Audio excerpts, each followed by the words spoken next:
চন্দ্রকোনা 2 নম্বর ব্লকের ভগবন্তপুর 2 নম্বর গ্রাম পঞ্চায়েতে কল্লা যে বুথ কার্যালয় তৃণমূলের, সেই কার্যালয়টা দীর্ঘদিন থেকে বন্ধ আছে এবং সেটা নিয়ে আমরা সম্প্রতি খবরও করেছিলাম। এখন আপনারা দাবি করছেন যে সেই পার্টি অফিসটা আপনাদের বামেদের, মানে কি কিসের ভিত্তিতে দাবি করছেন বা কি আপনাদের কাছে তথ্য আছে? এতদিন কেন বলেন দাবি করেন?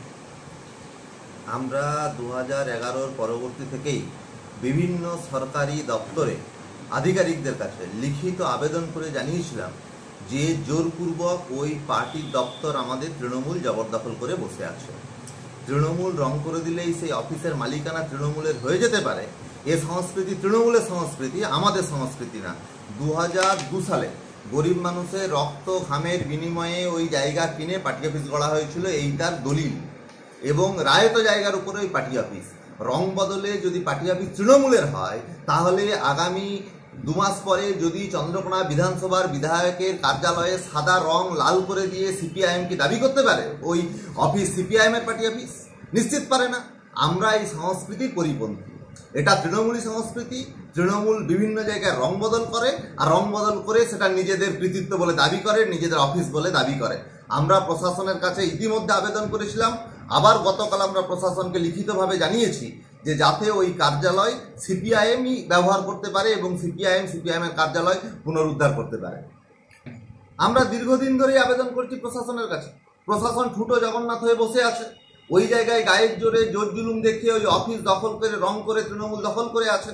বিগত সময়ে আমরা সংবাদ মাধ্যমের মাধ্যমে জানতে পেরেছি যে তৃণমূলের গোষ্ঠীদ্বন্দ্বের কারণে নাকি সেখানে অফিস খোলা যায়নি, কিন্তু আমরা এটুকু জানি যে মূলত তৃণমূলের গোষ্ঠীদ্বন্দ্ব না, ওই এলাকাতে আমাদের সমর্থক এখনো যারা আছেন তারা কোনো মতেই চায় না ওই অফিস তৃণমূল দখল করে ব্যবহার করুক, আর সেই বাধা থেকেই তৃণমূল সেই অফিস খুলতে পারেন। এটাই তো মূল বিষয়।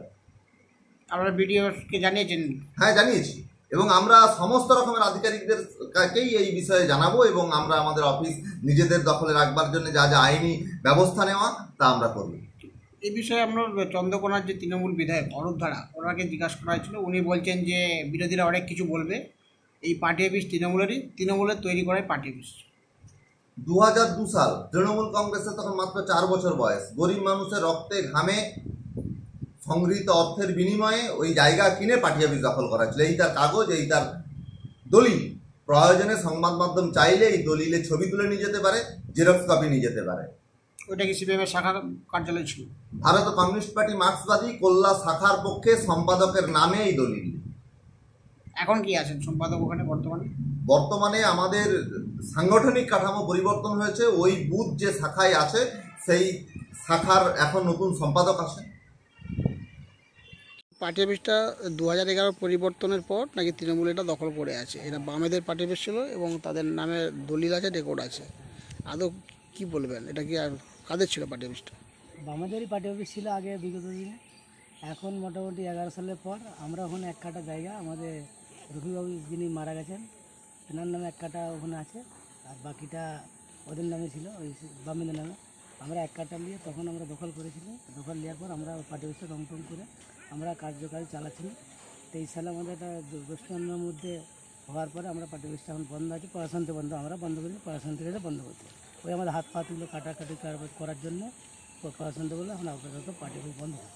প্রশাসন দিয়ে তারা আবার খুলে, আমাদের কিন্তু আপত্তি নেই। এটা কিন্তু অ্যাকচুয়ালি সিপিএমেরই পার্টি অফিস। সিপিএমের ছিল, মানে এটা সিপিএমের শাখা অফিস ছিল। শাখা অফিস। এখন যে বিল্ডিংটা আছে বা তৃণমূলের পতাকা লাগানো আছে এর বা ওখানে লেখা আছে বুথ কার্যালয় তৃণমূলের, এটা তাহলে সিপিএমেরই ছিল? সিপিএম ছিল। এখন মানে ওখানে আমাদের এক কাটা জায়গা, আমাদের এক কাটা 1.5 কাটা জায়গা আমাদের কিনা আছে। আমরা তৃণমূলের 11 সালের পর আমরা ওই আব্দুর রফি মণ্ডল তার নামে কিনা আছে।